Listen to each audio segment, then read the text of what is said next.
A graphics card's job is complex, but its principles and pieces are easy to understand. The images made on your monitor are tiny dots called pixels.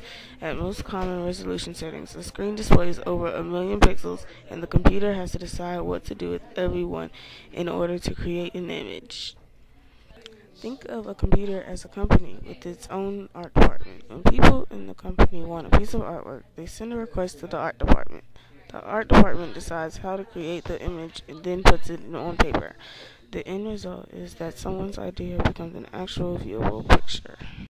Like a motherboard, a graphics card is a printed circuit board that houses a processor. It also has an input-output system which stores the card settings.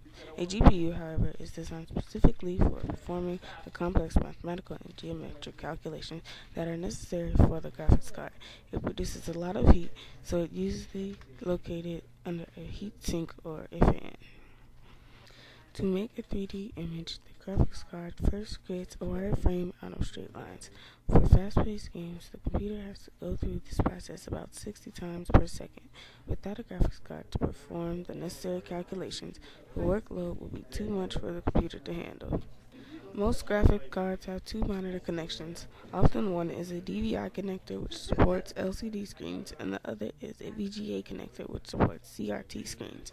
Some graphics cards have two DVI connectors instead, but that doesn't rule out the CRT screen. CRT screens can connect to DVI ports through an adapter.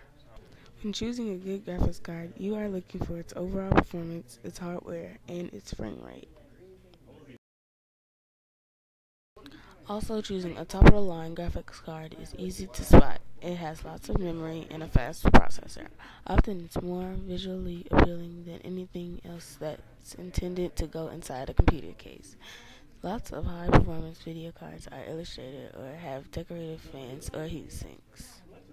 The computer CPU and motherboard also play a part since a very fast graphics card can't take the place of a motherboard's inability to deliver data quickly. Similarly, the card's connection to the motherboard and the speed at which it can get instructions from the CPU affect its performance. A good overall measurement of a card's performance is its frame rate, measured in frames per second. The frame rate describes how many complete images the card can display per second.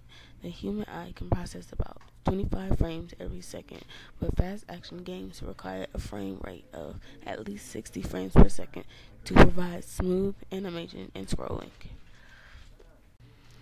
Now you know how graphics cards work.